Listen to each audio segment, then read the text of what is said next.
Assalamualaikum warahmatullahi wabarakatuh. A'udzu billahi as-sami'il 'alim minasy syaithanir rajim. Bismillahirrahmanirrahim.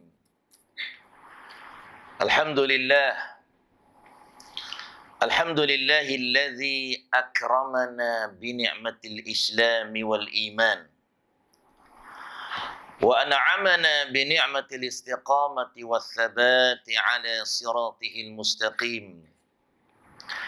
أشهد أن لا إله إلا الله وأن محمدا عبده ورسوله وصفيه وخليله أرسله الله إلى العالم كله بشيرا ونذيرا وإلى الناس كافة وعلى آله وأصحابه ومن دعا بدعوته واستنى بسنته إلى يوم الدين قال سبحانك لا علم لنا إلا ما علمتنا إنك أنت العليم الحكيم اللهم فقهنا في الدين اللهم فقهنا في الدين اللهم فقهنا في الدين وعلمنا التأويل واهدنا إلى صراطك المستقيم أما بعد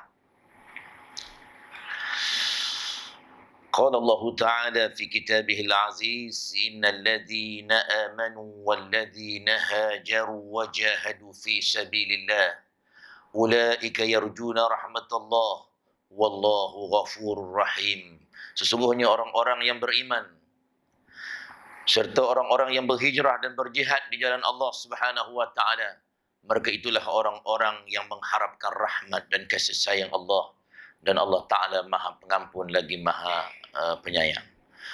Yang saya muliakan Tuan Pengurusi Masjid selaku pengacara majlis pada malam ini, Tuan Sufi, Tuan Imam, Ustaz Omar, sahabat saya, CSU, Ustaz Yusuf ni pun sahabat saya juga, dan seterusnya seluruh ahli jabatan kuasa masjid, tuan-tuan haji, puan-puan hajjah, tuan-tuan dan perempuan muslimin dan muslimat yang dirahmati Allah sekalian. Minta maaf sikit pasal suara saya ni sebenarnya dah. Kalau okey kan kita boleh terus. Tak-tak kan dia hilang tiba-tiba ni kan. Suara rock sikit malam ni. Jadi tuan-tuan dan perempuan muslimin dan muslimat yang dirahmati Allah sekalian. Jadi alhamdulillah, pertama-tamanya kita merakamkan setinggi-tinggi kesyukuran kepada Allah Subhanahu wa taala kerana kita pada malam yang berbahagia ini, pada tahun baru Hijrah 1444 Hijrah ini, dan alhamdulillah kita telah berada pada malam yang ketiga Muharram. Kita bersyukur kepada Allah Subhanahu wa taala. Allah Subhanahu wa taala masih lagi menganugerahkan kita mengecapi nikmat penghidupan di tahun baru Hijrah dan berada di bulan yang dimuliakan oleh Allah. Bulan Muharram merupakan salah satu daripada 4 bulan haram yang disebut di dalam Al-Quran. Bulan Muharram, bulan Rajab, bulan Zulqa'dah dan Zulhijjah. Kita sangat-sangat bersyukur kepada Allah Subhanahu wa taala, kita baru saja melepasi bulan Zulhijjah. Bulan yang Allah Taala dah anugerahkan pahala yang berlipat kali ganda. Mula daripada 1 sampai 10 hari-hari yang Allah Taala muliakan. Sampaikan Nabi kata tidak ada mana-mana hari yang amalan saleh sangat-sangat disukai oleh Allah Subhanahu wa taala kita manusia amalkan melainkan 1 hingga 10 Zulhijjah. Kemudian kita berada di bulan Zulhijjah pula lagi. Dah lepas, alhamdulillah. Dan Allah Taala bagi peluang lagi, kesempatan kepada kita tuan-tuan dan puan-puan sekalian, diberikan peluang berada di satu lagi bulan Muharram, bulan yang Allah Taala lipat kali gandakan lagi ganjaran pahala terhadap amal-amal ketaatan dan amal-amal saleh yang kita lakukan. Sangat-sangat kita bersyukur kepada Allah Subhanahu wa taala. Lebih-lebih lagi bukan sahaja Allah Taala anugerahkan dengan nikmat umur, Allah Subhanahu wa taala anugerahkan dengan hidayatut taufiqnya hingga kita semua dipilih oleh Allah Subhanahu wa taala untuk terus beristiqamah, tergolong daripada golongan yang memakmurkan rumah Allah Subhanahu wa taala. Dan sebentar tadi alhamdulillah kita dapat menunaikan salat fardu maghrib secara berjamaah. Moga-moga diterima oleh Allah. Taqabbalallahu minna wa minkum ya karim. Dan kita juga bersyukur pada Allah Subhanahu wa taala. Allah taala pilih pula kita tuan-tuan untuk terus berada di rumah Allah. Beriktikaf. Siapa yang belum niat iktikaf, niat sekarang. Nawaitul i'tikaf li hadzal masjid lillahi taala. Beriktikaf sementara kita nak tunggu waktu Isyak, kita berada dalam satu majlis ilmu di dalam taman syurga yang insya-Allah pada malam ni tuan-tuan dan puan-puan sekalian kita diprogramkan untuk sama-sama membicarakan satu peristiwa yang amat hebat. Satu kisah yang amat besar. Satu peristiwa yang mendidik dan mengajar kita umat Nabi Muhammad sallallahu alaihi wasallam betapa besarnya arti pengorbanan kepada Islam. Pengorbanan kepada Nabi kita Muhammad sallallahu alaihi wasallam. Ini yang nak diajar dalam peristiwa hijrah. Allah Ta'ala nak mengajar kita jadi orang yang berkorban demi Islam. Berkorban demi Nabi. Berkorban semata-mata nak meraih redha dan kasih sayang Allah Subhanahu wa taala. Peristiwa hijrah, sambutan ma'al hijrah tuan-tuan, yang kita sekarang panggil ma'al hijrah. Dulu dia panggil hijratul rasul, hijrah Nabi. Sekarang di Malaysia aja tuan-tuan yang ada ma'al hijrah ni. Tempat lain disebut hijrah aja, hijrah Nabi. Di Malaysia aja pasal kita nakkan ma'al ni bersama. Kita nakkan kebersamaan berhijrah. Yang itu yang nak di Malaysia ni lah. Tak kira lah tuan-tuan. Yang penting, kita nak intipati dari peristiwa hijrah ni. Kita tak nak sambutan ma'al hijrah tinggal sambutan. Baca doa awal akhir tahun hari tu. Baru ni kan, hari Jumaat petang. Baca doa awal tahun. Yang tak pernah datang masjid pun datang. Setahun sekali datang masjid baca doa. Bukan kat sini ni, sini alhamdulillah ni semua yang istiqamah ni kita dekat tempat lain. Muka dia tengok awal tahun, akhir tahun. Lepas tu sembahyang raya. Sembahyang Jumaat pun jarang-jarang tuan-tuan. Kita tak nak lepas tu dia baca Yasin. Lepas tu selesai. Tak ada langsung buat ceramah ma'al hijrah. Yang pentingnya tuan-tuan, kisah ma'al hijrah ni perlu kita kupas. Banyak pengajaran-pengajaran yang kita wajib pelajari dari peristiwa ini untuk menjadikan kita seorang umat Islam, hamba Allah, umat Nabi Muhammad sallallahu alaihi wasallam yang senantiasa istiqamah mempertahankan agama Allah, mempertahankan Islam, mempertahankan sunnah Rasulullah sallallahu alaihi wasallam. Kita dah berada di zaman yang orang sekarang tak takut nak hina Islam. Betul tak? Kita tengok dalam internet, ya Allah takutnya. Dia boleh kata Allah Ta'ala itu khinzir, babi. Nabi itu babi. Dia kata Islam dekat jubur dia, dekat punggung dia. Ya Allah, kita dengar pun takut lah. Budak perempuan Islam baru-baru ni kan, konon-kononnya ngapa Quran, tak tahu dia betul ke tidak kan. Lepas tu kan dah buka pula. Dah menyanyi pula. Astaghfirullahalazim. Apa nak jadi kepada masa depan Islam? Untuk, bukan kita tuan-tuan, yang kita risau tu anak, cucu, cicit, cocot kita besok. Tu yang kita bimbang. Yang sini pun, yang depan mata saya ni, tengok pun orang yang atas kursi, yang duduk dah belunjuk, sakit-sakit pinggang, yang muda-muda adalah seorang dua kat belakang tu. Kita tak berapa nak nampak. Ini yang kita bimbang, generasi pemuda yang akan mempertahankan Islam pada masa akan datang. Jadi tuan-tuan dan perempuan muslimin dan muslimat yang dirahmati Allah sekalian, sebenarnya hijrah ini adalah merupakan fitrah. Manusia, tuan-tuan. Apa tidaknya, tuan-tuan, kita daripada alam roh berhijrah ke alam rahim ibu kita. Daripada alam rahim kita berhijrah ke alam dunia. Sampailah sekarang yang umur depan saya ni mungkin pangkat atuk saya 70, 80 mungkin ada. Yang macam umur Tun Mahathir ada tak dekat sini?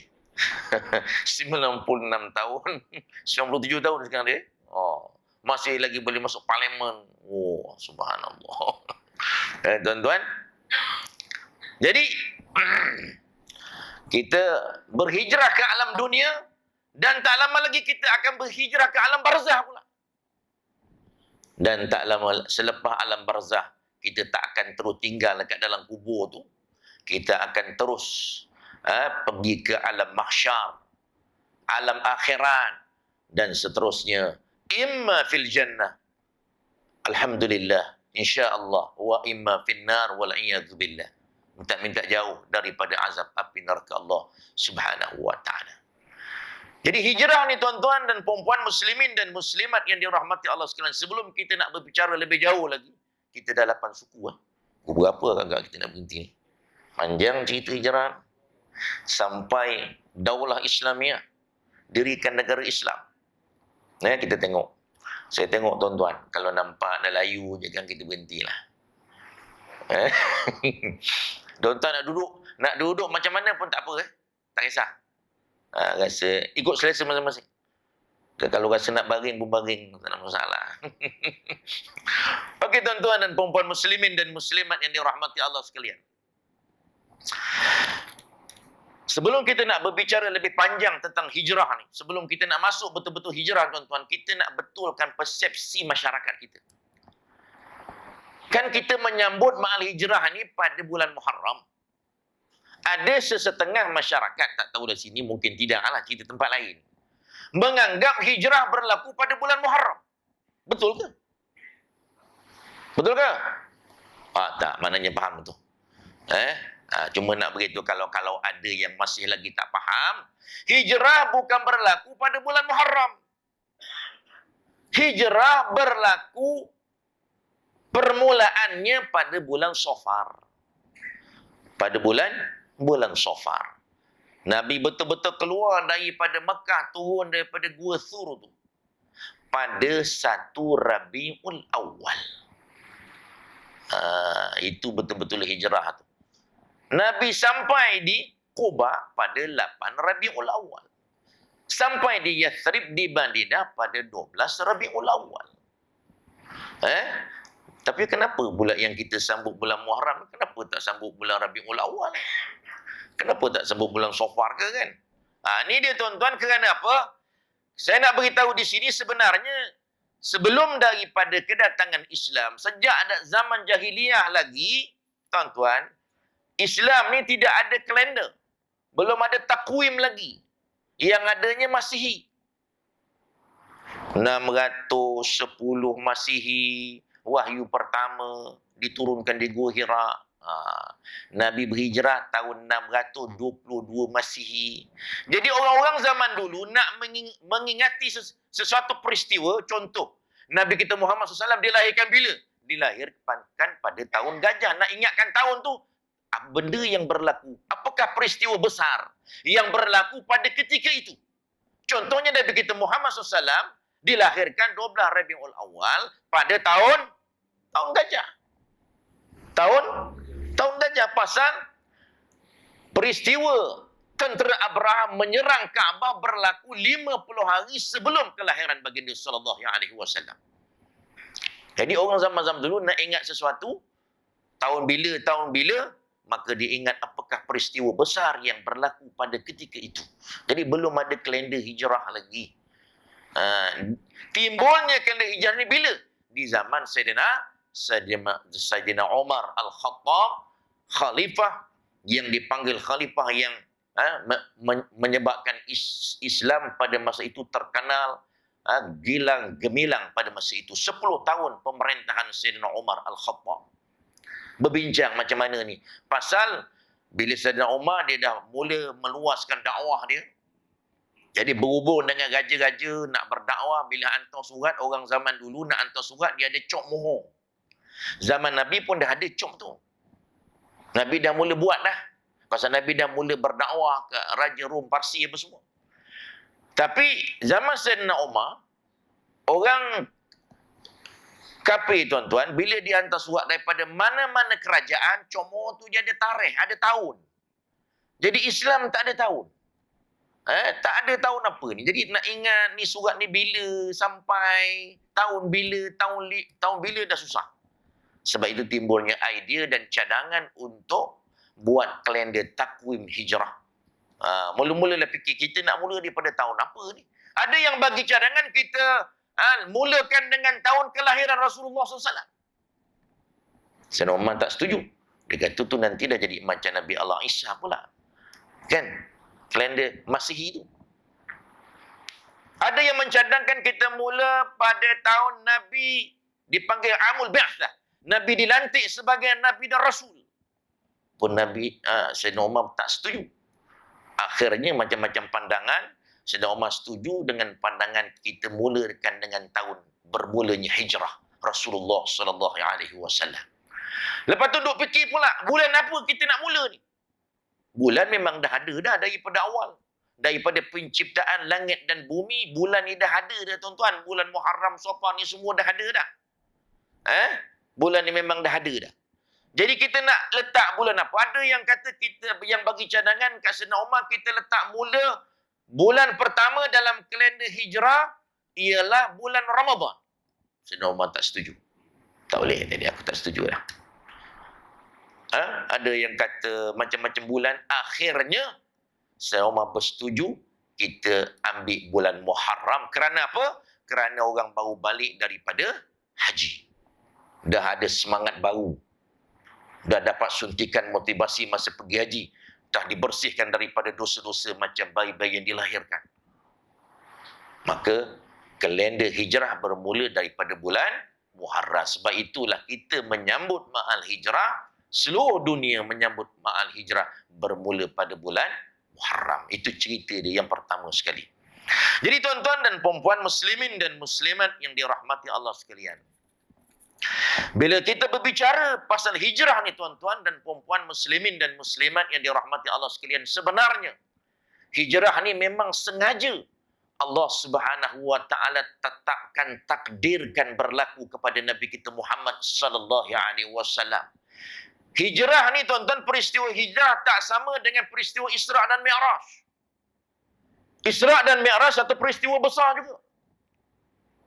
Tetapi peristiwa Isra' dan Mi'raj, Allah Ta'ala bagi keistimewaan, pengkhususan hanya kepada Nabi kita Muhammad sallallahu alaihi wasallam, nak mengangkat darajat Nabi kita Muhammad sallallahu alaihi wasallam. Kita tidak disuruh berisra' dan bermi'raj. Kita cakap dengan kawan kita, besok aku nak pergi mi'raj. Esok aku nak pergi isra' ke? Tak ada tuan-tuan. Itu hanya khusus untuk Nabi saja. Walaupun kita boleh belajar, dia punya pengajaran pun banyak, tapi peristiwa hijrah ni memang Allah Subhanahu wa taala, Allah Taala takdirkan berlaku kepada Nabi sallallahu alaihi wasallam untuk kita belajar daripada dia. Pasal Nabi ni tuan-tuan adalah manusia biasa macam kita. Dan Nabi sebagai Nabi dan Rasul memang Allah Ta'ala jadikan untuk diteladani, diikuti. Laqad kana lakum fi Rasulillahi uswatun hasanah liman kana yarjullaha wal yawmal akhir wa dzakarallaha katsira. Sesungguhnya bagi diri Rasulullah SAW satu contoh teladan yang baik untuk orang-orang yang beriman kepada Allah dan hari akhirat, dan bagi orang-orang yang mengingati Allah dengan sebanyak-banyaknya. Jadi Allah Subhanahu wa taala jadikan Nabi ini sebagai teladan, sebagai ikutan. Allah Taala jadikan peristiwa hijrah ini untuk kita belajar apa yang Nabi buat, tuan-tuan. Sebelum daripada itu, sebelum kita nak pergi kepada hijrah ni betul-betul, kita nak tengok apa yang berlaku yang menyebabkan Nabi diarahkan berhijrah. Nabi, tuan-tuan, dan Nabi kita Muhammad SAW, tuan-tuan, sepatutnya memang Nabi ni tak nak tinggalkan Mekah. Kalau kita nak ikut Mekah dengan Madinah, Mekah lagi mulia. Betul? Kan semayang di Mekah 100,000 pahalanya. Di masjid Nabi hanya 1,000. Betul. Kalau nak ikut tanah mana yang mulia, tanah Mekah lagi mulia. Memang Nabi kalau ikutkan hati tak nak tinggalkan Mekah. Dan Nabi adalah anak tempatan Mekah. Anak keliharan Mekah, betul. Bayangkan tuan-tuan kita yang sekali-sekala pergi rumah anak kita dekat KL ke, dekat Kedah ke, dekat mana-mana Sabah Sarawak ke, yang pergi ke sana. Baru sehari dua dah teringat, alah yang mitik aku siapa nak pergi makan. Bunga-bunga aku siapa nak jirus. Kan? Itu bagi pergi rumah anak. Ini kan ni tempat kampung kita, tempat kelahiran kita. Tiba-tiba kita kena halau. Yang halau tu siapa? Pak Ngah, Pok Long, Pak Su, kan? Pak Lang kita. Bukan orang lain, saudara mara semua. Yang tak nak terima dakwah Nabi lah saudara mara Nabi sendiri. Tuan-tuan dan puan-puan sekalian, orang kampung Nabi. Bayangkan betapa sedihnya Nabi kita Muhammad sallallahu alaihi wasallam. Sampai Nabi ni tuan-tuan, ya Allah, kita tak boleh bayangkan. Kita ni tuan-tuan tak adalah macam Nabi sangat. Kita ni semayang dekat datang ke masjid Sekam pantai ni, datang semayang, okey, selesa, tengok ada aircon, kapet, sedap, cantik, warna biru apa semua kan. Selesa, sejuk. Nabi dulu tuan-tuan bayangkan Nabi semasa berada di Mekah ketika Nabi menyampaikan dakwah secara terang-terangan. Nabi mula-mula selepas Allah Subhanahu Wa Taala suruh arahkan Nabi supaya menyampaikan dakwah secara terang-terangan pada 614 Masihi tuan-tuan.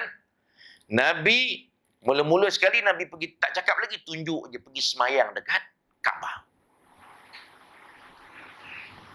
Orang dah pelik dah. Apa benda pula Muhammad ni buat apa pula tunggang-tunggik dekat depan Kaabah ni. Mula dah mengata macam-macam. Lepas tu Nabi bila istiharkan saja, ana nadhirum baina yadayyi sa'ah. Nabi ajar orang pergi dekat Nabi bila nak bercakap, Nabi naik atas bukit Sofa. Yang tukang panggil masa tu ialah Abu Lahab, bapa saudara di sini, Abu Lahab. Dia yang tukang panggil. Dia sangat-sangat suka bila Nabi lahir. Bukan main suka dapat anak saudara. Bukan main sanjung lagi Nabi kita Muhammad SAW. Masa tu dia tak tahu lagi Nabi ni sebagai Nabi dan Rasul. Bila Nabi dia kumpulkan orang, Nabi naik di atas bukit, Nabi kata, aku ni adalah Rasul, Nabi yang diutuskan oleh Allah Subhanahu Wa Taala nak bagi peringatan kepada kamu, supaya kamu menyembah Allah, tinggalkan penyembahan berhala. Dialah orang yang pertama bangun. Tabballaka ya Muhammad, celaka engkau hai Muhammad. Kalau orang kita kata lah habau mangku ayun kau, cilaka, cilanan, orang kita. Sebab Allah Ta'ala terus jawab tuan-tuan, terus turun surat tabbat yada abi lahabin wa tab. Allah Ta'ala jawab terus. Pasal dia dah celakakan Nabi, Allah Ta'ala terus celakakan Abu Lahab. Tabbat yada abi lahabin wa tab. Celaka wahai kedua tangan Abu Lahab. Allah Ta'ala nak beritahu, masa tu dia baru cakap tuan-tuan. Allah Ta'ala dah beritahu dah. Kamu wahai Muhammad bakal akan menghadapi misi, gerakan menentang kamu wahai Muhammad. Dia menggunakan kedua belah tangan dia. Dialah di antara pembesar Mekah, menteri-menteri Mekah yang kerjanya ikut Nabi. Nabi pergi mana dia ikut, nyuruk-nyuruk belakang baling batu. Baling batu nyuruk. Penakut. Bukan berani pun. Darah-darah kepada Nabi. Pergi dakwah. Nabi pergi semayang tuan-tuan. Satu hari Nabi pergi semayang. Di Masjidil Haram, Nabi kena apa tuan-tuan? Diludah oleh Uqbah bin Abi Mu'ayt. Ludah. Ludah sekali, cekik pula lagi. Kita ada ke pergi semayang kena ludah? Ada orang cekik kita daripada belakang. Tapi ada itu yang dekat Shah Alam yang kena penampau. Imam. Imam kena penampau. Ada ke berlaku? Tapi kita ni belum ada lagi isinya. Saya pun tak pernah lagi. Kan? Datang semayang jadi imam, orang ludah, orang cekik apa semua tak ada. Ini Nabi kita Muhammad SAW. Nak cerita je Allah Ta'ala sengaja tuan-tuan. Allah Ta'ala sengaja nak beritahu Nabi ni macam kita. Yang namanya perjuangan Islam memang kena menghadapi perkara-perkara yang macam ni. Lau kana aradan qariban, lau kana aradan qariban wa safaran qasidan lattaba'u walakin ba'udat alaihim syuqqah. Allah Ta'ala sebut, jika sekiranya Islam ni satu perjuangan yang dekat, mudah dicapai, ramai ikut engkau, wahai Muhammad. Tapi dia jauh. Nak capai itu jauh. Orang kat Mekah, sahabat-sahabat Nabi kena tangkap, kena bunuh. Kita tengok, kita semua tahu macam mana Sayyidina Bilal bin Rabah, Ammar bin Yasir, bapa dia Yasir, Sumayyah. Semua kena tangkap, kena bunuh. Sampaikan orang Islam pergi jumpa Nabi. Mata Nasrullah, bila nak datang pertolongan Allah?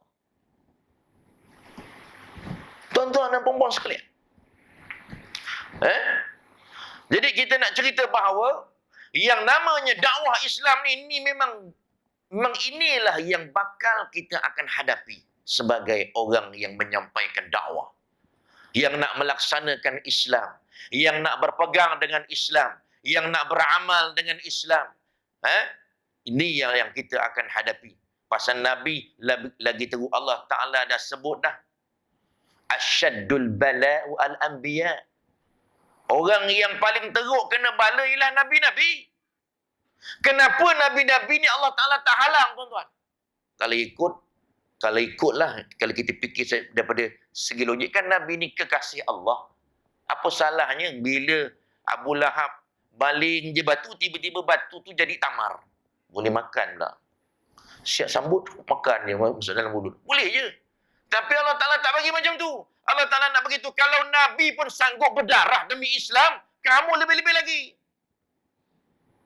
Ni yang Allah Ta'ala nak ajar dalam peristiwa hijrah. Kita kena belajar ini.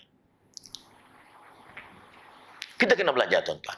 Kita cuma sekarang kita menghadapi keadaan masyarakat yang jahiliyah. Dah kembali pula dipanggil jahiliyah moden. Masyarakat Islam kita sibuk dengan dunia, tak nak belajar. Tuan-tuan, anak-anak, tuan-tuan, kita bimbang anak-anak kita. Tuan-tuan jangan lupa beritahu kepada anak-anak kita yang berada kat mana-mana tu. Pesan dia, engkau ni jangan sibuk now dengan kerja. Aku tahu lah engkau kerja. Anak belum bangun, engkau dah keluar. Anak dah tidur, engkau belum balik lagi.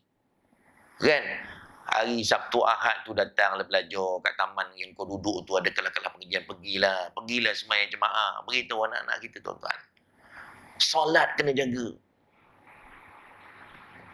13 tahun, tuan-tuan, Nabi berada di Makkah Al-Mukarramah. Nabi didik masyarakat dia, sahabat-sahabat dia dengan keagungan dan kebesaran Allah. Nabi tanamkan dalam hati sahabat dia tentang keagungan dan kebesaran Allah. Perkataan Allahu Akbar ni senantiasa dikumandangkan. Dipahamkan betapa hebatnya Allah, betapa besarnya Allah, betapa berkuasanya Allah. Sebab itu, tuan-tuan dan puan-puan sekalian, apabila Nabi SAW, Allah Ta'ala perintahkan dekat Nabi berhijrah, sahabat-sahabat boleh tinggalkan segala-galanya. Yang sehelai sepinggang. Dah ada anak tunggal seorang sahabat yang dipanggil Bapa Zuhud, Abu Dzar Al-Ghifari. Anak tunggal, anak orang kaya, tapi mak bapak tak Islam. Dia boleh tinggalkan selai sepinggang, tinggalkan dia punya mak bapak dia dan harta benda dia. Subhanallah. Yang ni yang kita nak, tuan-tuan. Tapi kita sibuk dengan dunia. Datang belajar pun tak nak. Kelas-kelas pengajian yang ada di surau masjid kita, surau kita penuh. Diaturkan tapi tak nak datang. Akhirnya masyarakat kita tak faham Islam. Tak kenal Islam, tak kenal Allah. Lepas tu pula, ada pula ni yang bernama handphone ni, tuan-tuan. Segala-galanya dekat tangan, dekat jari je. Tap dia boleh tengok belaka, boleh baca semua. Kita menghadapi keadaan ni. Tuan-tuan, saya pernah jumpa. Saya pernah jumpa, tuan-tuan dan puan-puan sekalian. Seorang pelajar sekolah agama. Seorang pelajar sekolah agama dah tingkatan 5. tiba-tiba pelajar ni pergi jumpa dengan pengetua dia, minta nak pindah sekolah. Pasal apa? Tak nak belajar syariah, tak nak belajar pendidikan Al-Quran dan Sunnah. Dekat rumah masa PKP tu, dia tak nak semayang. Dah kata 5. Boleh lelaki. Tak nak semayang. Mak dia kata, kenapa kau tak nak semayang? Nak pukul dah besar. Kan takut lari pula. Cakap je lah. Marah je tak dengar. Bawa jumpa. Saya pun tanya dia, kenapa kau tak nak semayang? Dia kata, ni sekarang saya nak beritahu. Depan ustaz dan depan mak bapak saya nak beritahu. Saya tak cakap lagi ni. Saya sebenarnya dah murtad. Saya bukan Islam, kata dia. Dah tingkatan 5, dia punya peperiksaan tuan-tuan semua A+. Bahasa Arab ke, pendidikan pendidikan Al-Quran Sunnah ke, syariah ke, semua A+. Tapi dia kata selama ni dia duduk kat asrama tu, semayang-semayang dia berlakon, kata dia. Saya tak percayakan Allah. Tuhan ni tak ada, kata dia. Dia ni jenis orang yang tak ada agama, tuan-tuan. Dia pun bawa lah pahaman-pahaman baru, dia sebut satu-satu. Aduh, saya kata, kau ni memanglah, kita ni kan orang Islam, kenapa nak pakai pendapat-pendapat orang bukan Islam ni? Saya bukan Islam. Ikut saya lah, kata dia. Allahu Akbar. Sedih, tuan-tuan. Minta keluar pasal dia tak nak ambil syariah dan bahasa Arab dan Al-Quran dan Sunnah. Tak nak ambil PCSPM, tak nak ambil subjek tu. Nak keluar, tak nak belajar, tak suka, kata dia. Saya bukan Islam. Ya Allah, tuan-tuan, sedih. Menangis mak bapak dia. Mak bapak cikgu. Dia tak sangka. Ingatkan selama ni tak nak semayang pasal malasnya. Rupanya dah bukan Islam, rupanya, kata dia. Astaghfirullahalazim. Alhamdulillah lah bila kita bacakan ayat apa semua, bacakan dekat air apa semua, alhamdulillah. Dia nak minum, alhamdulillah. Ataupun tak tahu, mungkin mak dia bubuh dekat makanan ke minuman ke, alhamdulillah dia boleh teruskan sekolah tu. Alhamdulillah dah semayang dah sekarang. Alhamdulillah, syukur dengan izin Allah. Tu saya nak cerita ni, itu pelajar sekolah agama. Tu belum cerita sekolah SMK yang biasa-biasa, sekolah biasa. Allahu Akbar. Kita pun tak tahu apa nak jadi kepada masyarakat kita. Sebab itu, tuan-tuan, hijrah ini mengajar kita, hijrah ini mengajar kita betapa besarnya peranan kita, ibu bapa ini mendidik anak-anak supaya mempertahankan Islam. Belajar tentang Islam. Bagaimana hijrah mengajar kita adanya watak-watak pemuda. Sayyidina Ali bin Abi Talib. Bayangkan, tuan-tuan, memang serah diri, orang kata serah tengkuk lah. Duduk kat katil Nabi, gantikan Nabi, duduk dalam selimut, tutup lah tu. Kalau lah dia terus cucuk je, ni dibuka dulu. Baik buka dulu tengok. Kalau cucuk, tak pasal-pasal mati. Tapi dia sanggup. Anak muda. Anak muda ini yang kita nak lahirkan untuk anak-anak kita, tuan-tuan, cucu cicit kita. Yang ni yang kita nak belajar dalam peristiwa hijrah. Bagaimana Sayyidina Abu Bakar As-Siddiq mendidik anak-anak dia jadi anak-anak yang boleh berjuang demi Islam, demi Nabi. Abdullah bin Abu Bakar, anak dia, sanggup pergi keluar, jadi SB.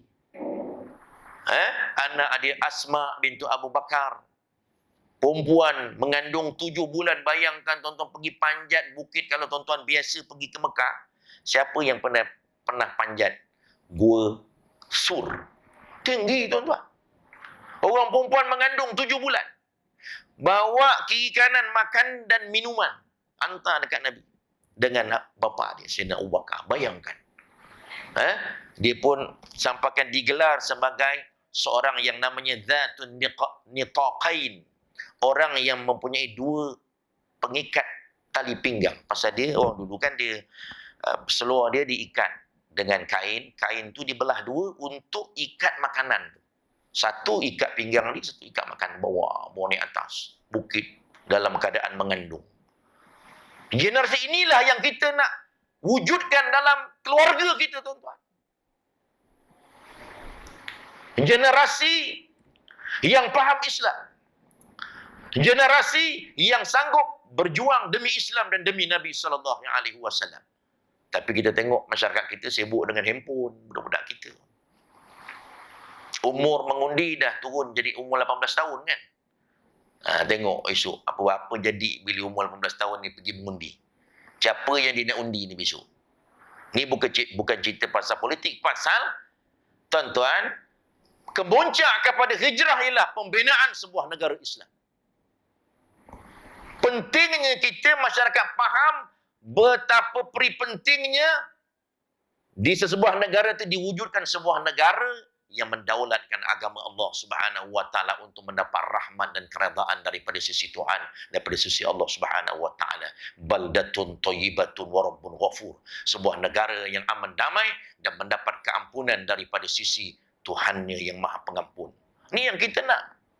Hijrah kita tak nak bercakap setakat masjid. Kemuncak kepada peristiwa hijrah pembinaan sebuah negara Islam. Yang ni yang kita nak. Bukan setakat ulang-alik pergi masjid je. Bukan setakat mempersaudarakan, menyatu padukan ummah. Tidak. Kemuncak daripada peristiwa hijrah, pembinaan, penubuhan sebuah negara Islam yang mendaulatkan hukum Allah Subhanahu wa taala. Supaya kita semua masyarakat mendapat rahmat dan keredaan Allah. Tengok macam mana negara Brunei. Bila dia buat hukum Islam, undang-undang Islam, tengok tiba-tiba dapat timbul lagi telaga minyak katanya kan. Subhanallah, Allah Ta'ala bagi rahmat.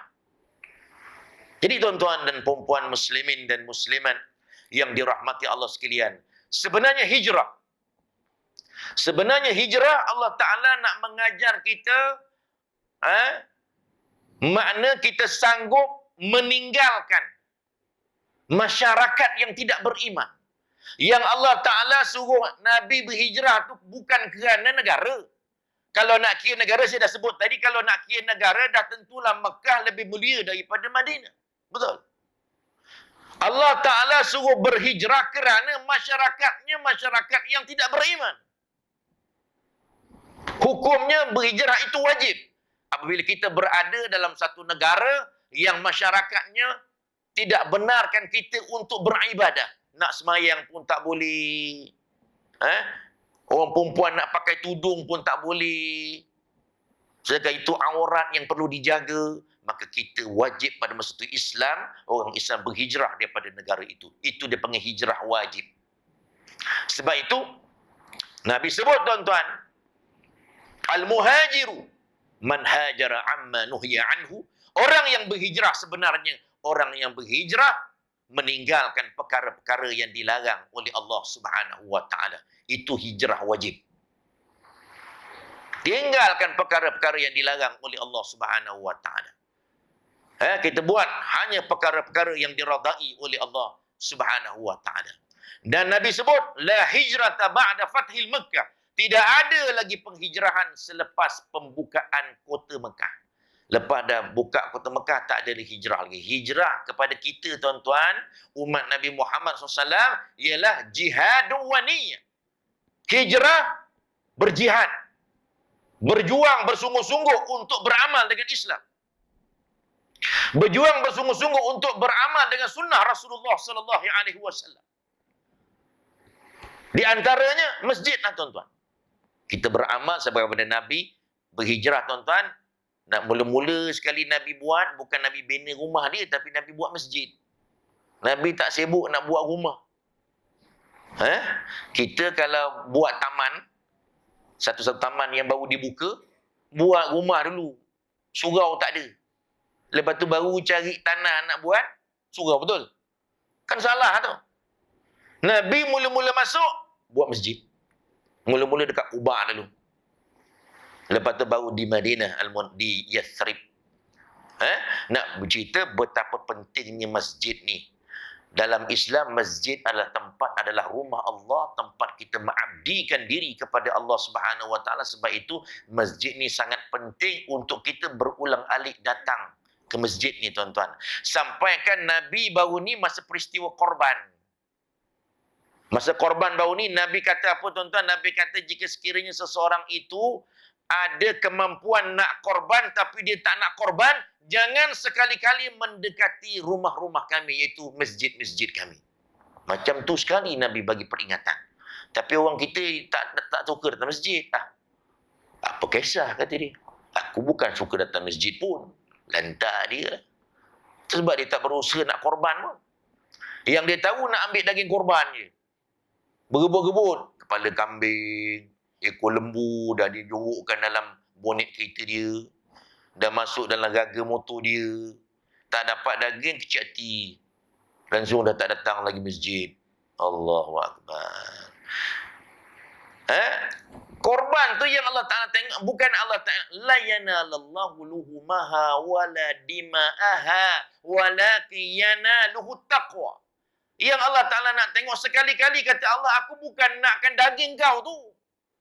Aku bukan nakkan darah daripada binatang korban itu, kata Allah. Yang aku nakkan taqwa. Boleh tak kamu mentaati perintah aku? Datang korban ramai yang datang semayang, 3 kerat je. Korban kat tepi masjid pula tu. Dapat daging pakat balik belaka. Tak semayang pun. Yang Allah Ta'ala nak tengok, sanggup tak kita berkorban demi Allah. Kalau kita sanggup berkorban, jatuh atas tai lembu, tak kisah. Berlumuran dengan darah lembu. Siap kena tanduk dengan lembu pula. Kena kejur, kena tanduk lagi. Bangun, woi. Bukan main semangat dia. Berperang dengan lembu tu. Sanggup dia. Pasal nakkan daging lembu. Tapi datang sembahyang tak perlu pun berpeluh-peluh pun kita. Tak payah. Tak berpeluh pun datang sembahyang. Duduk dalam aircon peluh apa? Menggigil ada. Sejuk. Gigil. Kena subuh pula, hujan pula. Pun tak nak datang sembahyang. Jadi, masjid tu sangat penting. Sampaikan Nabi kata, ishhadu lahum bil iman. Nabi kata, beritahu kepada orang yang berulang alik ke masjid ini, inilah orang yang beriman kepada Allah. Innama ya'muru masajidallah man amana billahi wal yawmil akhir. Sesungguhnya orang yang boleh memakmurkan rumah Allah, orang yang mengaku beriman dan beriman kepada Allah, beriman kepada hari akhirat. Itu tuan. Sampaikan Nabi bagi pula dalam hadis pula, Nabi kata, sab'atun may yuzallihumullahu fi zillihi yawma la dhilla illa dhillu. 7 golongan yang akan mendapat naungan besok dekat padang mahsyar. Di antaranya ialah wasyabun qalbuhu mu'allaqun fil masajid. Pemuda-pemuda yang hatinya senantiasa rindu nak datang masjid. Cintakan masjid. Nabi tak kata orang-orang tua tu. Veteran-veteran yang macam kita ni. Pasal apa? Kalau dah veteran ni lah tempat dia. Pasal dah kubur dah kata mari. Rumah dah kata pergi. Rumah dah kata sayonara. Kubur dah kata welcome. Ahlan wa sahlan. Tapi sibuk lagi duduk kat luar. Duduk kat kedai kopi. Main damaji. Balik haji, main damaji. Patut balik haji ni lah tempat dia. Orang yang pergi haji, mana pergi orang yang pergi haji itu? Tak ada pun. Pasal apa dia kata? Aku dah banyak pahala. Itu duduk 55 hari kat Mekah. Kan sekali 100,000. Dia pun kira-kira. Ini 7 keturunan pun tak habis makan. Kata dia. Sebab itu dia balik dah tak datang masjid lagi. Ni bukan orang cerita kat Sekam Pantai. Ini cerita tempat lain. Dekat mana? Afrika. Orang kat Afrika. Kesian orang pakai orang Afrika kena fitnah. Balik haji dah tak datang. Bukan cerita lagi yang pergi umrah. Yang pergi umrah pun tak datang. Umrah bukan lama pun. Kan? 14 hari, 12 hari, 11 hari. Dia balik umrah. Hari tu bukan main lagi. Sebelum subuh dah pergi. Sebelum subuh dia dah terpacak lah dekat tengah tawaf. Pukul 3 pagi pula tu dah pergi. Kat sini, subuh pun tak bangun. Allahu Akbar. Pasal apa? Pasal aku dah banyak dah kata dia. Banyak menau pahala. Ya Allah tuan-tuan. Allah Ta'ala sebut dalam surah An-Naml. Wa'bud rabbaka hatta ya'tiyakal yaqin. Sembahlah Allah sampai kau mati. Yakin tu bukan yakin tu maknanya kita yakin sembah Allah sampai yakin. Tak. Sampai mati. Al-yaqin makna al-maut. Sembah Allah. Selagi tak mati, kena sembah Allah. Sakit macam mana pun kena sembahyang. Kena berusaha. Sebab itu, hidup kita di dunia ni tuan-tuan, sama ada kita senang ke, kita susah ke, kita ni berada dalam kesihatan yang baik ke, duduk dalam kesakitan ke, Allah Ta'ala uji dengan sakit ke, boleh tak kita mentaati perintah Allah? Kalau kita kaya, kita senang, boleh tak dengan kesenangan tu kita datang ke masjid, datang kuliah? Atau bila kita senang, kita dah lupa Allah? Ataupun bila Allah Ta'ala uji kita dengan kemelaratan, kefakiran, apa, kedana, fakir miskin, boleh kita ikut perintah Allah ataupun kita jadi murtad pula? Nabi pernah bagi tahu kadal faqru an yakuna kufra. Hampir-hampir kefakiran itu menyebabkan seseorang itu jatuh kufur. Pasal dah fakir sangat, akhirnya dia kata, aku baik masuk Kristian dah. Orang Kristian banyak duit, kata dia. Boleh tanggung aku.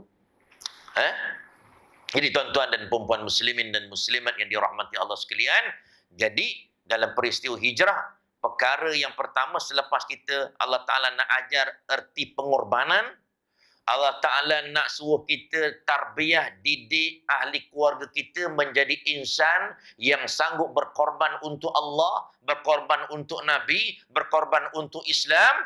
Allah Ta'ala nak suruh kita didik pula kita supaya senantiasa memakmurkan rumah Allah Subhanahu Wa Ta'ala.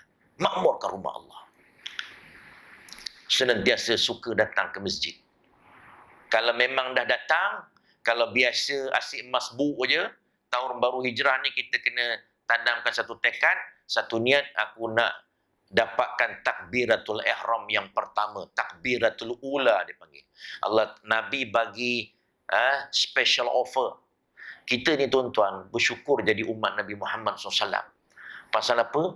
Pasal Allah Ta'ala bagi banyak special offer. Durian runtuh, promosi hebat, jualan mega, jom heboh. Dulu dia panggil jom heboh. Macam-macam. Tengoklah. Bulan Muharram. Baru ni bulan Zulhijjah. Baru lepas Zulhijjah. Bulan Muharram pula. Ada bulan-bulan yang Allah Ta'ala lipat kali gandakan pahala. Kalau bukan bulan-bulan yang Allah Ta'ala muliakan, ada pula dalam satu minggu, satu hari yang namanya hari Jumaat. Allah Ta'ala naikkan pahala juga. Gandakan pahala juga. Sayangnya Allah Ta'ala kepada kita umat Nabi Muhammad SAW ni. Sebab itu kita kena bersyukur kepada Nabi, jangan lupa selawat. Paling tidak 10 kali pagi, 10 kali petang. Man shalla alayya hina yusbihu 10 marratin wa hina yumsi 10 marratin adrakathu syafa'ati yaumil qiyamah. Siapa yang berselawat ke atasku 10 kali pagi dan 10 kali petang, pasti dia akan mendapat syafaatku pada hari kiamat kelak. Tuan-tuan, tanpa syafaat Nabi, siapalah kita besok, tuan-tuan? Kita ni beribadat ni, kita belum tahu lagi kita ni, ibadat kita ni Allah Ta'ala terima ataupun tidak. Sebab itu jangan jemu-jemu buat. Kena teruskan beramal. Sebab itu Nabi setiap kali lepas semayang, Nabi siap beritahu dekat Muaz bin Jabal. Nabi kata, la tada'anna antaqula ba'da dubri kulli salatin, setiap kali lepas sembahyang jangan sekali-kali engkau tinggalkan doa ini. Allahumma a'inni ala zikrika wa syukrika wa husni ibadati. Ya Allah, ya Tuhan, Nabi sendiri aja, Nabi sendiri baca. Kalau dekat tempat saya belajar di Syria, saya dulu sebelum pergi Mesir, pergi Syria dulu. Di Syria setiap kali imam habis beri salam je, dia akan baca tu dulu. Allahumma a'inni ala zikrika wa syukrika wa husni ibadatik. Pasal Nabi kata, jangan sekali-kali kamu tinggalkan. Setiap kali lepas semayangnya, baca. Allahumma a'inni. Nabi sendiri amalkan. Ya Allah, ya Tuhanku, bantulah aku menjadi hamba-Mu yang senantiasa mengingatimu, ya Allah. Zikir ni tuan-tuan, dalam hati, paling tidak. Zikir makna Allah Ta'ala ada dalam hati kita.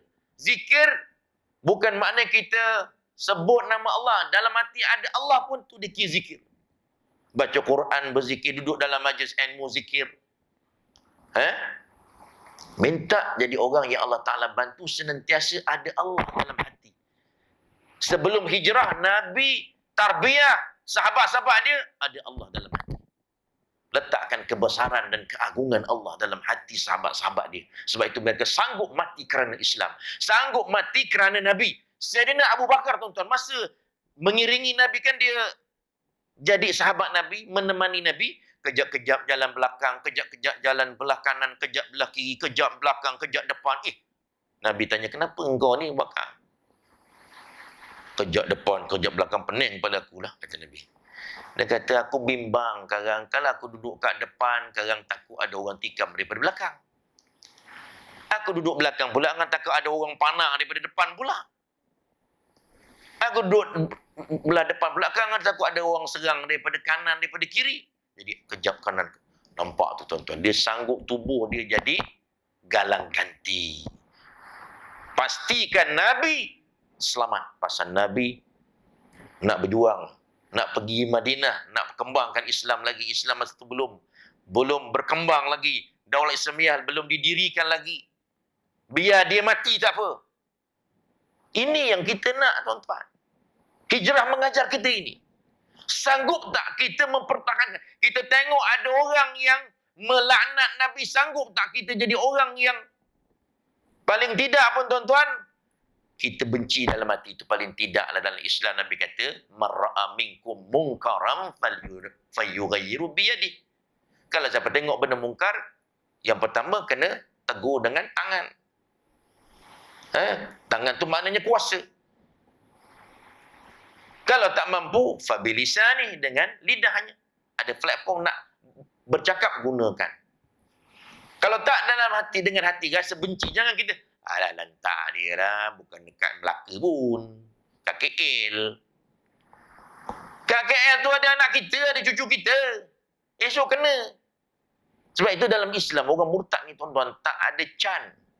Orang murtad dalam Islam kena tangkap, bagi peluang dalam mazhab Syafi'i 3 hari 3 malam je untuk dipertaubat. Kalau tidak, kena pancung. Dia akan jadi virus lebih teruk daripada coronavirus lagi. Coronavirus, tuan-tuan, kalau orang mati kena coronavirus, mati syahid.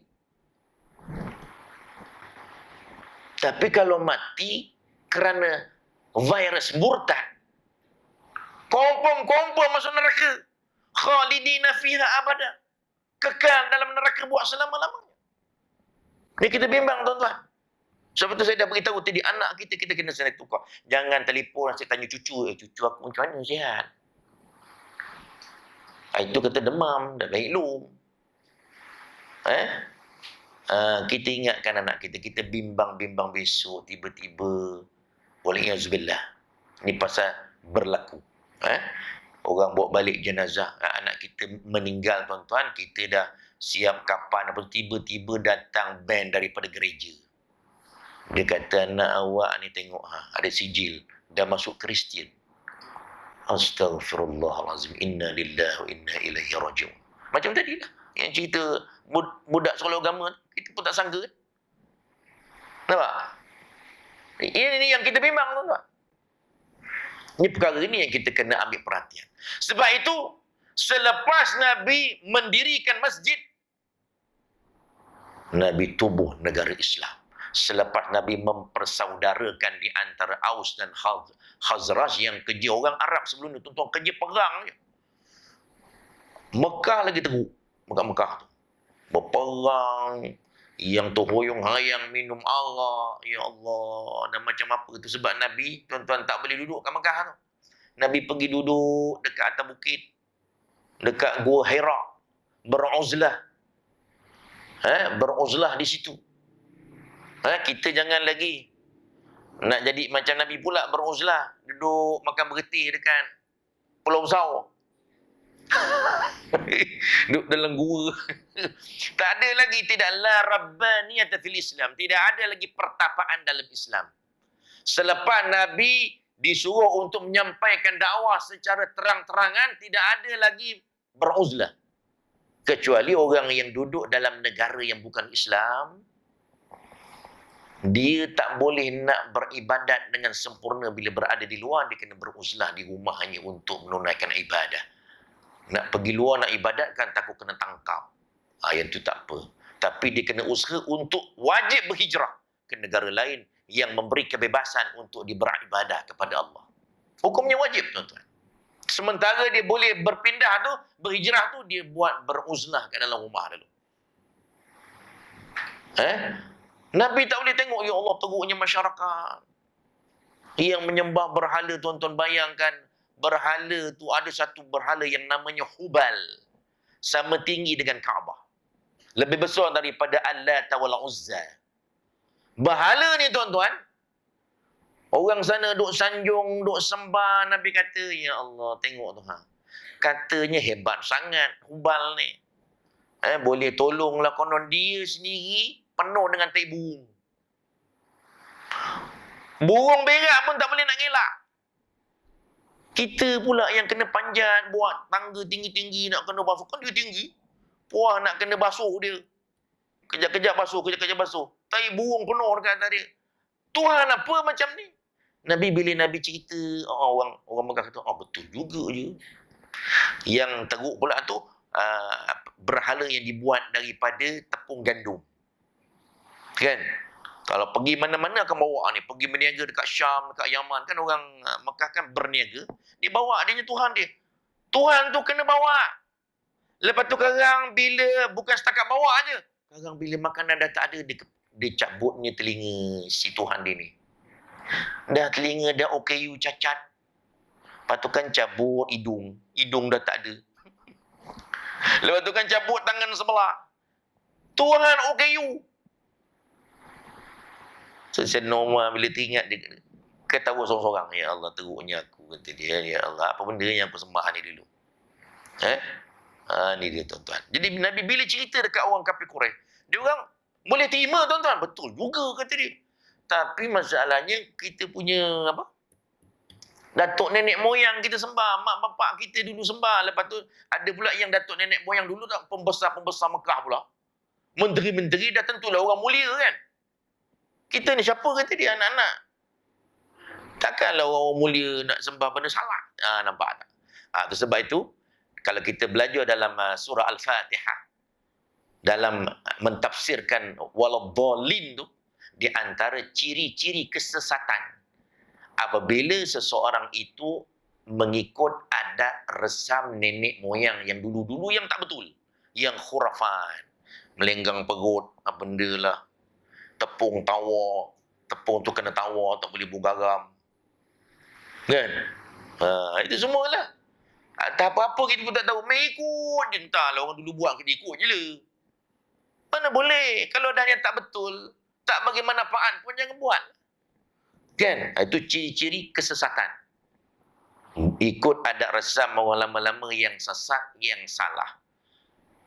Dulu ada semah-semah lah benda lah tu kan. Bagi makan kan, orang dulu ambil saka lah, apa segala-gala tu semua tu. Kita janganlah, tuan-tuan dan puan-puan sekalian. Okey. Jadi tuan-tuan dan puan-puan muslimin dan muslimat yang dirahmati Allah sekalian, selepas pembinaan masjid, Nabi SAW menyatu padukan umat Islam. Perpaduan ni sangat penting. Sebab itu, masjid adalah pusat kemasyarakatan. Di dalam Islam, masa Nabi bina masjid, masjidlah tempat segala-galanya bermula. Segala-galanya bermula di sini, iaitu masjid. Tempat mengatur strategi peperangan, tempat pusat pentadbiran negara, semuanya buat di masjid. Pusat kemasyarakatan kita, pusat kemasyarakatan dekat Jeprun, kat Balaraya. Tempat nak bertemu bersosial dekat umur orang kahwin. Zaman Nabi, tuan-tuan, inilah tempat kita nak mengenal orang, nak tanya khabar, datang sembahyang berjemaah ramai-ramai. Sebab itu Nabi lepas sembahyang, imam ni pusing belakang. Nabi tengok mana sahabat dia yang tak ada ni, tengok sambil-sambil dia berzikir tu, tengok siapa tak ada ni. Dan sudah kan Nabi tanya, tu mana pergi sahabat kita seorang tu? Oh, dia demam ya Rasulullah. Jom, mari kita pergi ziarah. Nampak? Kita ada orang dah seminggu meninggal pun tak tahu. Dah busuk dah. Duduk sorang-sorang. Anak-anak dah tak ada. Sebatang kara. Kesian dia. Dah seminggu dah meninggal, dah berbau dah.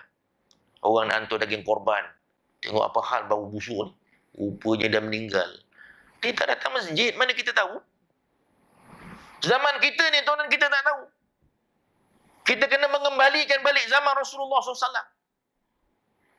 Jadi, penyatuan itu bermula di masjid. Nabi menyatu padukan Aus dan Khazraj yang dulunya berperang, kerja berperang, dia tak habis-habis. Nabi boleh menyatu padukan. Dan Nabi mempersaudarakan pula orang Muhajirin dan Ansar. Dia punya tahap pengorbanan, tuan-tuan, orang Ansar ni, tuan-tuan. Ya Allah, sanggup. Bukan saja dia tengok, kalau orang ni, kalau daripada Mekah, dia ni orang bisnes, dia bagi dia punya bisnes. Ataupun dia bagi modal. Aku ada duit, aku bagi kau modal untuk kau bisnes. Kalau dia ada 2-3 kedai, dia akan bagi 1 kedai untuk orang Muhajirin. Nabi mempersaudarakan, jadikan saudara angkat. Orang ni, orang ni, orang ni, orang ni. Subhanallah. Ada yang ada kebun lebih, bagi kebun. Yang paling hebat, ada isteri lebih. Kau pilih ni 4 orang ni. Kau pilih mana yang paling cantik sekali. Muka bordah. Pilih. Macam tu sekali, tuan-tuan. Kalau kita, jawab sendiri. Nak pilih yang mana? Nak bagi yang mana kalau kita? Tak adalah nak bagi yang nombor 4 tu. Yang baru kahwin, tak adalah. Dia bagi tawaran istimewa. Kau nak pilih yang mana satu. Bukan dia yang pilih kan. Orang tu pilih sendiri. Punya hebatnya. Islam menyatu padukan. Islam ni mengajar kita. Masalul mu'minina fi tawaddihim wa tarahumihim wa ta'atufihim kamathalil jasadil wahid. Iza ishtaka minhu 'udhun tada'a lahu sa'irul jasad bis-sahari wal humma. Islam mengajar kita perumpamaan seorang Islam dengan Islam yang lain macam satu tubuh, macam satu jasad.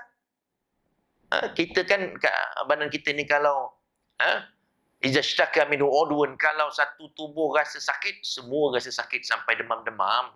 Nabi kata. Sampai berjaga malam, kena pula sakit gigi. Allahu akbar. Tak boleh tidur malam dia buatnya. Itulah Islam. Mengajar kita.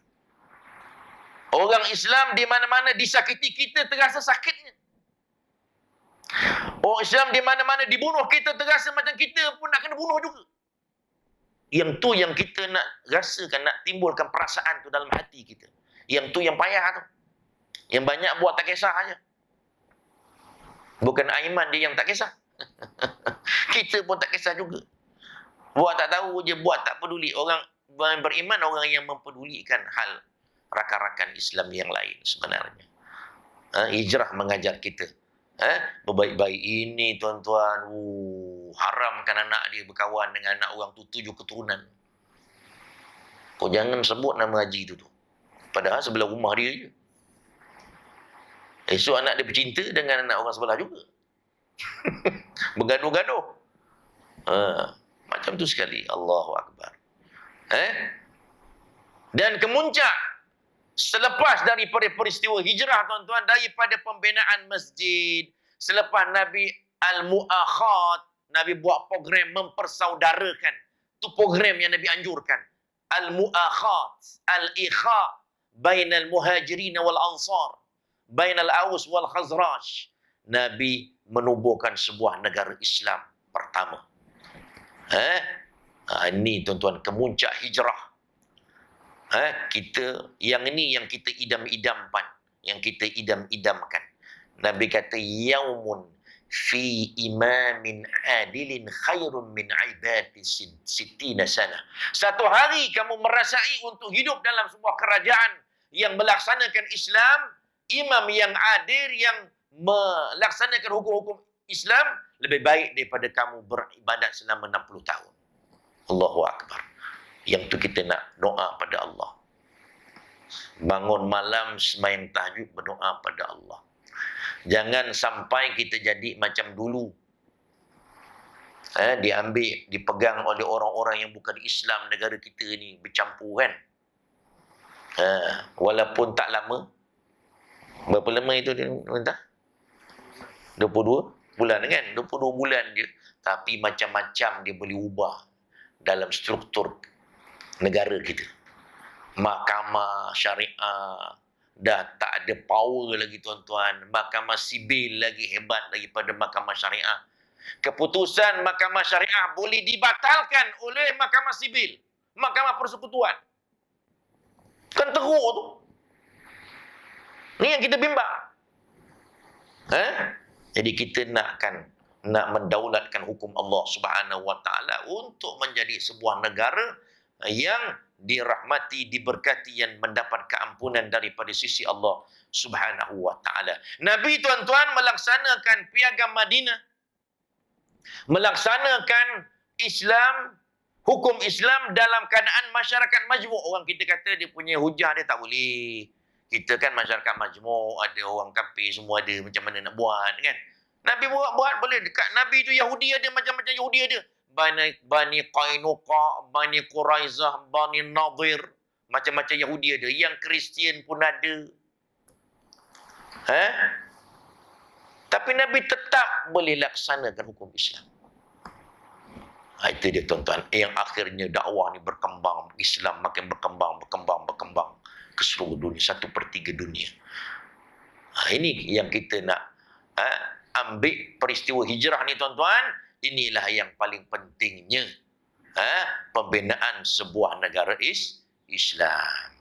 Dan tuan-tuan dan puan-puan muslimin dan muslimat yang dirahmati Allah sekalian, untuk kita pula sebelum kita dapat mendirikan negara Islam ni tuan-tuan, kita pakat sama-samalah letakkan satu niat, satu tekad untuk kita berhijrah.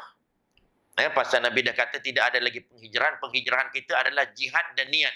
Kita kena satu tekad, kena satu niat. Apa yang kita nak buat tahun baru hijrah ni? Masing-masing sebagai ketua keluarga dekat rumah tulis. Ambil buku tulis. Apa yang aku nak ubah pada tahun ni? Kita tak nak kita masih berada di takuk yang lama. Sedangkan doa tadi dah ajar, Allahumma a'inni ala zikrika wa syukrika wa husni ibadatik. Minta pada Allah supaya amalan kita senantiasa diperelokkan, di-upgradekan. Ini kereta upgrade selalu, rumah upgrade selalu, handphone selalu upgrade, pantang keluar baru. Kan? Yang jenis suka macam tu lah. Baju, asyik tukar je kan. Tapi amalan tak upgrade. Upgrade dah tuan-tuan. Asyik semayang 2 rakaat yang tadi saya dah sebut. Asyik semayang masbuk je. Asal semayang jemaah je masbuk. Masbuk je semayang jemaah. Kan? Janganlah kita dapatkan takbiratul ula. Nabi dah kata dah, siapa yang semayang man salla lillahi ma'al imami yudrikut takbiratul ula arba'ina yawman. Kutibat lahu bara'atan. Siapa yang dapat semayang di belakang imam kerana Allah selama 40 hari dapat takbiratul ula. Allah, imam Allahu Akbar, dia pun Allahu Akbar. Imam bar je Allahu Akbar. Maka dia akan dapat 2 perlepasan. Bara'atun minan nar wa bara'atun minan nifaq. Perlepasan daripada api neraka dan perlepasan dari sifat munafik. Anak-anak kita tuan-tuan, kalau kita nak didik dia jadi anak-anak yang baik, semayang berjemaah dia kena jaga. Kalau tidak, anak-anak asyik ngencingkan kita je. Berbeldi-beldi dikencingkan mak bapak dia. Kata pergi semayang, tak pergi semayang. Kata pergi sekolah, konon-konon pakai baju sekolah. Tapi kat dalam ada baju lain. Kat dalam buku getah dia pergi. Turun bas tengah jalan. Kan? Didik anak-anak kita semayang berjemaah pada setiap waktu. Bawa dia sekali. Didik dia. Sebab tu kita kena telefon selalu ingatkan anak kita, kau pergi lah semayang berjemaah, kau kena jaga ni. Allah Ta'ala tawarkan perlepasan daripada api neraka. Jaga semayang berjemaah. Ni yang kita nak kena latih. Siapa yang asyik duduk belakang je, tahun baru hijrah niat untuk kita berada di sop depan pula. Bergebuk-gebuk sahabat-sahabat Nabi dulu terpaksa pilihan raya setiap kali. Setiap kali nak semayang jemaah pilihan raya. Kita 5 tahun sekali. Kan? Kena mengundi. Berebut nak sok depan. Kita berebut sok belakang. Kau le. Aku tak kisah, aku dah lama dah. Aku dah lama dah dapat. Padahal tak pernah pun duduk dekat depan. Aku dah umur 70 kata dia.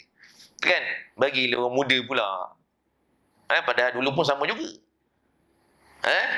Kita kena ubah tuan-tuan. Daripada segi ibadat kita kena ubah. Sebagai persiapan kita untuk hari keberangkatan pulang kita ke menuju Allah. Allah Ta'ala kata, Nabi kata apa? Al-kayyisu, orang yang cerdik, man dana nafsahu wa amila lima ba'dal maut. Orang yang cerdik, orang yang senantiasa muhasabah diri, dana nafsahu, dan beramal untuk hari kematian dia. Umur, kalau dah umur lepas 40 tahun, macam Nabi dilantik sebagai Nabi dan Rasul kan umur 40 tahun. 40 tahun tu umur matang. Umur dah berfikir bagaimana kita nak jadi orang yang senantiasa nampak Islam ni izzah, nampak tinggi, nampak mulia. Apa yang kita nak buat? Berfikir untuk hari akhirat, berfikir untuk hari keberangkatan pulang kita. Umur 40 tahun dah bermula dah. Bukan berumur lepas pencen baru nak start. Tapi tak apalah juga, alhamdulillah Allah Ta'ala bagi juga hidayah tu, taufik lepas pencen baru boleh datang ke masjid. Alhamdulillah. Nasib baik Allah Ta'ala bagi, syukur. Kerana doa mak kita mungkin, mak bapak kita, ataupun doa kita juga. Akhirnya Allah Ta'ala bagi juga dalam lepas pencen, baru boleh datang masjid, baru boleh nak belajar Iqra. Alhamdulillah. Tapi sekarang bila Tok Guru tu kata, aku nak dengar seorang-seorang baca, dah tak ada dah. Mula-mula ramai. Bila nak dengar seorang-seorang talaki, seorang-seorang baca, dah cabut. Malam minggu depan dah tak ada. Janganlah belajar. Pasal Quran ni tuan-tuan, memang Allah Ta'ala turunkan bukan untuk dibaca sahaja. Baca tu, memang baca tu kena baca pasal dia akan jadi syafaat. Tapi Quran, penurunannya adalah untuk diamalkan. Yang dikata hudan lil muttaqin.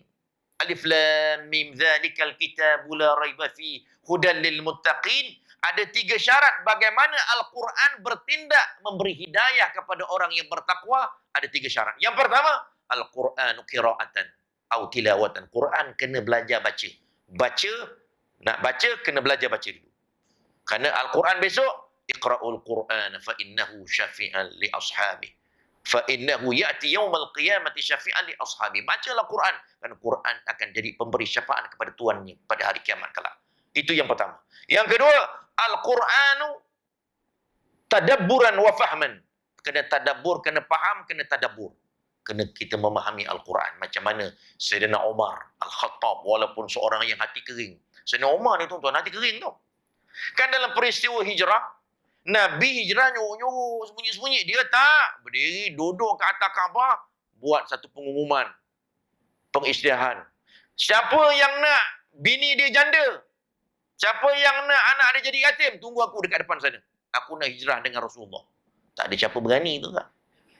Punya hebatnya, punya samsingnya dia. Nak jadi samsing boleh, tapi jadi macam Sayyidina Umar. Jangan jadi samsing taik minyak. Buat anak dara orang kilim, bawa motor. Bawa bendera merdeka.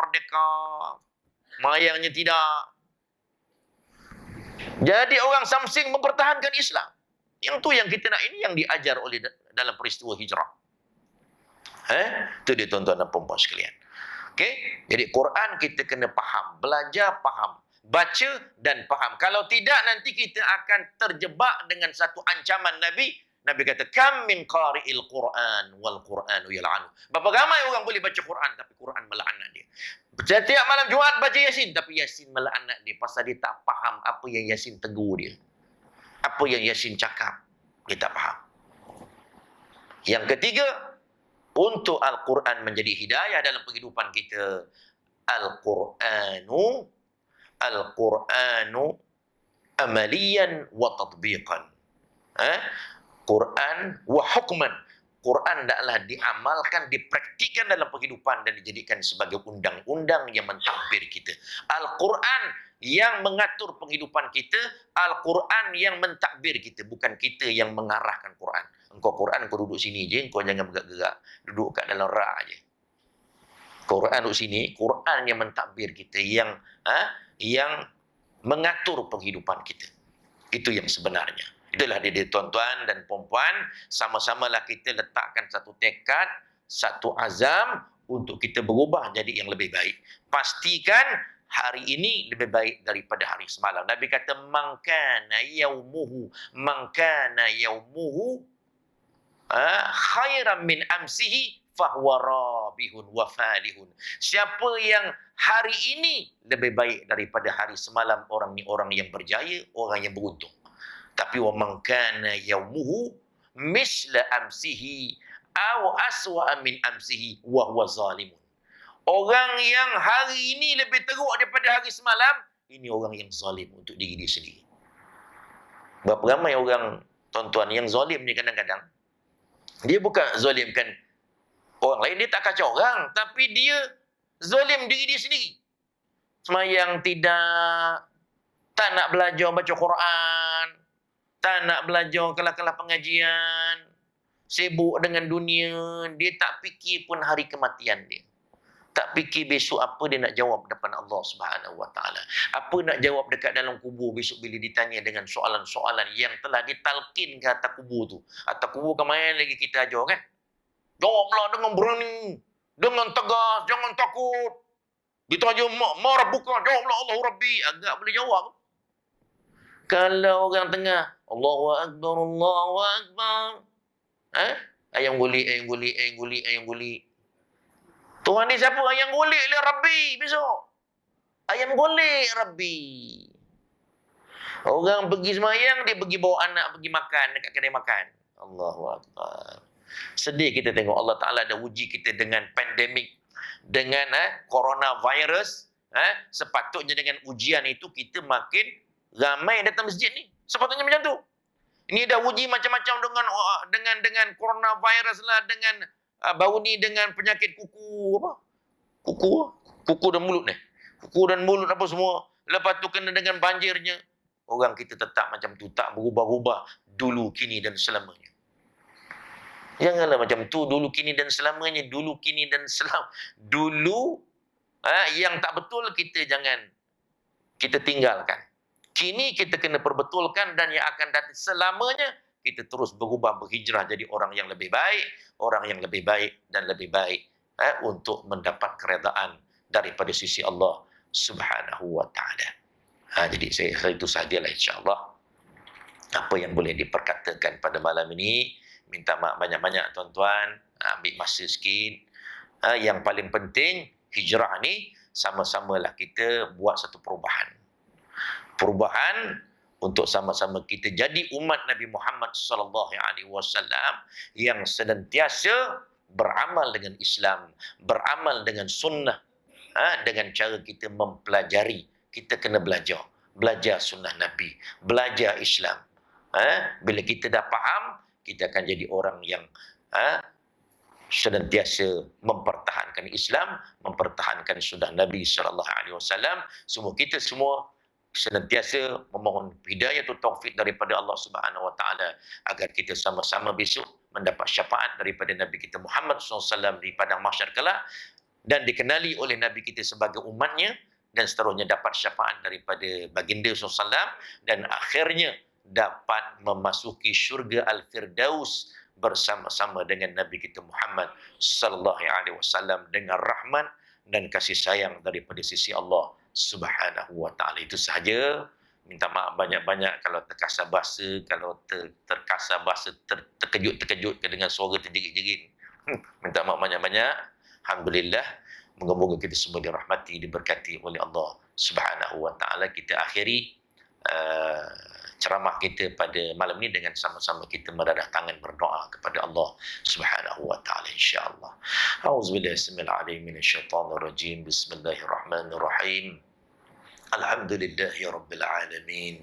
Wassalatu wassalamu ala asyrafil anbiya'i wal mursalin wa ala alihi wa sahbihi ajma'in. يا ربنا لك الحمد كما ينبغي لجلال وجهك الكريم وعظيم سلطانك. اللهم صل على سيدنا محمد عبدك ورسولك النبي الأمي وعلى آله وصحبه وبارك وسلم. Ya Allah, ya Rahman, ya Rahim, ya Allah, ya Tuhan kami menadah tangan, merintih dan merayu kepadamu, ya Allah, agar Engkau ampunkanlah segala dosa-dosa kami, ya Allah. Kami sangat-sangat tahu bahawa kami ini merupakan hamba-Mu banyak mengerjakan dosa, ya Allah. Kami bukan daripada hamba-Mu yang senantiasa bersyukur dengan segala nikmat-nikmat-Mu yang melimpah ruah, ya Allah. Ya Allah, ya Tuhan kami merupakan hamba-Mu yang malas untuk beribadah kepada-Mu, ya Allah. Berilah kekuatan hidayah atau taufik kepada kami, ya Allah, untuk kami menjadi hamba-Mu yang senantiasa bersyukur dengan nikmat-nikmat-Mu, dengan beramal dengan segala perintah-Mu, ya Allah, dan meninggalkan segala larangan-Mu, ya Allah. Ya Allah, ya Tuhan kami, ampunkanlah segala kelalaian dan kecuaian kami, ya Allah. Ya Allah, ya Tuhan kami, jika sekiranya Engkau tidak mengampunkan segala dosa-dosa kami ini, ya Allah, nescaya kami akan terhumban ke dalam api neraka-Mu, ya Allah. Kami sangat-sangat mengetahui dan percaya bahawa api neraka-Mu sangat pedih dan menyisakan, ya Allah. Tidak tertanggung kami untuk menghadapinya, ya Allah. Oleh itu kami memohon, ya Allah, sempena dengan sambutan ma'al hijrah ini, ya Allah, kami memohon kepadamu, ya Allah, dengan rahmat dan kasih sayang-Mu, agar Engkau ampunkanlah segala dosa-dosa dan ketelanjuran kami ini, ya Allah. Ampunkanlah segala dosa-dosa kedua ibu bapa kami yang telah mendidik dan menjaga kami sejak kami kecil lagi, ya Allah. Jika sekiranya mereka, kedua ibu bapa kami, terlupa dan terlalai untuk menjadikan kami sebagai hamba-Mu, ya Allah, ampunkanlah dosa-dosa mereka, ya Allah. Dan juga kami memohon kepadamu, ya Allah, ampunkanlah dosa isteri-isteri kami, anak-anak kami, adik-beradik kami, saudara-mara kami, datuk nenek kami, guru-guru kami, anak-anak murid kami, jiran tetangga kami, masyarakat setempat kami, muslimin, muslimat, mukminin, mukminat, sama ada yang masih hidup atau yang telah meninggalkan kami, ya Allah. Ya Allah, ya Tuhan kami, jadikanlah kami di kalangan hamba-hamba-Mu yang senantiasa memahami akan agama-Mu, ya Allah. Jadikanlah kami di kalangan hamba-hamba-Mu yang senantiasa memahami akan sunnah Nabi-Mu, ya Allah. Agar kami dapat menjadi di kalangan hamba-hamba-Mu yang senantiasa beramal dengan agama-Mu, senantiasa beramal dengan sunnah Nabi-Mu, ya Allah. Matikanlah kami dalam keadaan kami mendaulatkan agama-Mu dan mendaulatkan sunnah Nabi-Mu, ya Allah. Ya Allah, ya Tuhan kami, berilah peluang kepada kami untuk kami mendidik anak isteri kami, keluarga kami, untuk memahami akan agama-Mu dan sunnah Nabi-Mu, ya Allah. Selama ini kami terlupa untuk mendidik mereka, ya Allah. Berilah peluang kesempatan kepada kami ini, ya Allah. Kami tak nak kami tidak dapat memasuki syurga-Mu kerana kami tidak sempat untuk mendidik mereka ke arah keredaan-Mu, ya Allah. Rabbana zalamna anfusana wa illam taghfir lana wa tarhamna lanakunanna minal khasirin. Ya Allah, ya Tuhan kami, bila kami mati kelak, ya Allah, jadikanlah kubur kami satu taman daripada taman-taman syurga-Mu, bukan satu lubang daripada lubang-lubang api neraka-Mu, ya Allah. Dan bila kami dibangkitkan kepada mahsyar kelak, ya Allah, jadikanlah kami di kalangan hamba-Mu yang dikenali oleh Nabi kami sebagai umatnya, ya Allah. Jangan kami sampai kami tidak dikenali oleh Nabi kami sebagai umatnya, dan akhirnya kami tidak mendapat syafaat daripadanya, ya Allah. Seterusnya kami mohon kepadamu, ya Allah, jadikanlah kami di kalangan hamba-hamba yang mendapat rahmat-Mu, dapat memasuki syurga Firdaus-Mu bersama-sama dengan Nabi kami Muhammad sallallahu alaihi wasallam, dan jauhkanlah kami daripada azab api neraka-Mu, ya Allah. Rabbana آتنا في الدنيا حسنة وفي الآخرة حسنة وقنا عذاب النار وصلى الله على سيدنا محمد والحمد لله رب العالمين تقبل الله منكم والسلام عليكم ورحمة الله.